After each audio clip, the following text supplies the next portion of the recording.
capek, kurangnya konsentrasi dalam belajar, yang mana hal tersebut sesuai dengan apa yang kakak alami. Seperti itu ya Bu. Terus hal apa saja yang harus saya lakukan? Apakah saya harus cukup mengkonsumsi makanan yang tinggi zat besi saja? Iya kak, salah satu hal yang perlu diubah adalah pola makan. Maka dari itu tujuan konseling kakak hari ini adalah mendiskusikan pola makan, mengikuti anjuran makan untuk mencegah dan mengatasi anemia defisiensi zat besi tersebut. Iya kak, salah satu hal yang perlu diubah itu adalah pola makan juga. Maka dari itu tujuan konseling kakak hari ini adalah mendiskusikan pola makan, mengikuti anjuran makan untuk mencegah dan mengatasi anemia defisiensi zat besi kakak ini. Oh, gitu Bu. Iya. Sebelumnya kalau saya boleh tahu, apakah di keluarga kakak ada juga yang menderita anemia? Setahu saya tidak ada Bu. Apakah kakak pernah mengkonsumsi tablet penambah darah sebelumnya? Pernah Ibu, tapi sudah lama sekali. Mungkin terakhir konsumsi tablet tambah darah sekitar 3 tahun yang lalu. 3 tahun yang lalu. Itu konsumsi tabletnya secara teratur atau bagaimana? Tidak. Terkadang saya minum hanya sewaktu ingat saja. Kenapa seperti itu? Seharusnya konsumsi tabletnya teratur agar bisa menanggulangi terjadinya anemia ini. Oh, begitu ya Bu. Itu berpengaruh juga ya? Berpengaruh Bu, karena suplemennya tidak bekerja secara optimal.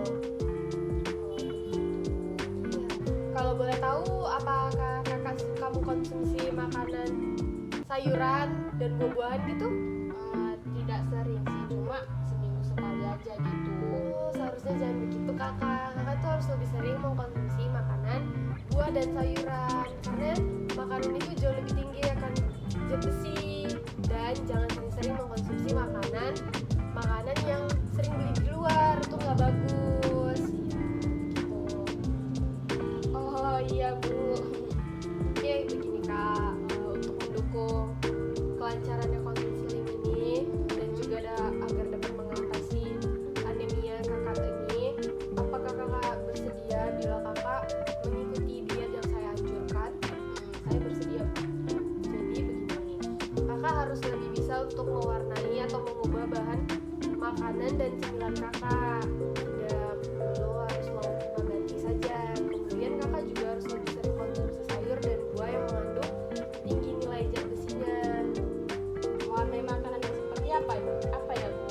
Kemudian apa bisa diberi contoh makanan atau makanan yang mengandung tinggi zat besi? Baik, jadi mewarnai makanan adalah mengkonsumsi berbagai bahan makanan yang sudah terdapat di piramida makanan. Yang apa saja diisi bahan makanan yang ada di piramida makanan, mulai dari karbohidratnya yang berasal dari nasi atau juga dari roti, kemudian protein yang berasal dari sumber hewani dan nabati. Hewani apa saja sih? Yaitu daging ayam, telur ayam, daging ayam dan hati ayam. Lauk nabati yaitu tahu dan tempe.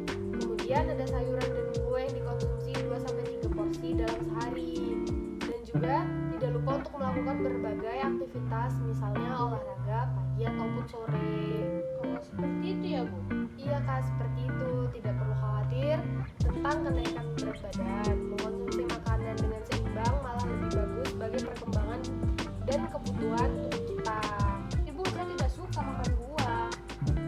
Caranya bisa diatasi dengan membuat puding buah. Iya benar sekali kak. Biasanya saya juga kalau bosan makan buah, saya juga buat puding buah. Rasanya enak banget kok kak. Mungkin masih ada yang belum bisa dipahami? Oke baik. Oh iya, tapi konseling gizi akan tetap berlanjut hingga anemia yang kakak derita sudah bisa sembuh. Konseling gizi selanjutnya kita rencanakan 2 minggu mendatang, dan proses konseling gizi untuk hari ini sudah cukup sampai di sini kak. Baik Bu, insya Allah saya akan datang lagi. Saya pamit ya Bu. Terima kasih untuk konseling dan panduannya. Baik ibu, sama-sama. Saya permisi Bu. Selamat siang. Selamat siang. Halo, sebelumnya perkenalkan nama saya Lita Balkis. Di Di sini saya akan menjelaskan penyakit yang dialami pasien tersebut. Di sini saya akan menjelaskan tentang anemia. Anemia adalah masalah kesehatan yang terjadi saat jumlah sel darah merah dalam tubuh yang lebih rendah dibandingkan dengan jumlah normalnya. Bisa disebut juga dengan penyakit kekurangan darah. Tak hanya itu, anemia juga terjadi saat hemoglobin yang terkandung dalam sel darah merah tidak mampu mencukupi kebutuhan tubuh. Seperti halnya protein dan kaya akan zat besi yang diberi warna merah pada darah. Penyebab anemia bisa terjadi karena kondisi seseorang yang memiliki kadar darah merah atau hemoglobin dengan konsentrasi rendah dalam tubuh biasa disebut dengan anemia. Hemoglobin atau sel darah merah memiliki fungsi sebagai pengangkut oksigen dalam darah menuju ke seluruh bagian tubuh.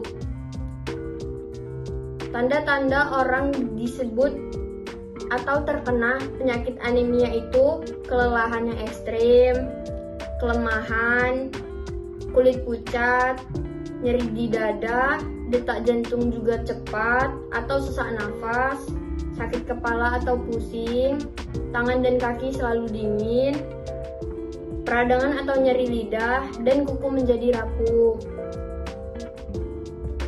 Anemia juga harus sering mengkonsumsi kaya akan zat besi, misalnya contoh daging, telur, kacang-kacangan, seperti kacang polong, kacang merah, atau almond. Sekian penjelasan dari saya. Terima kasih.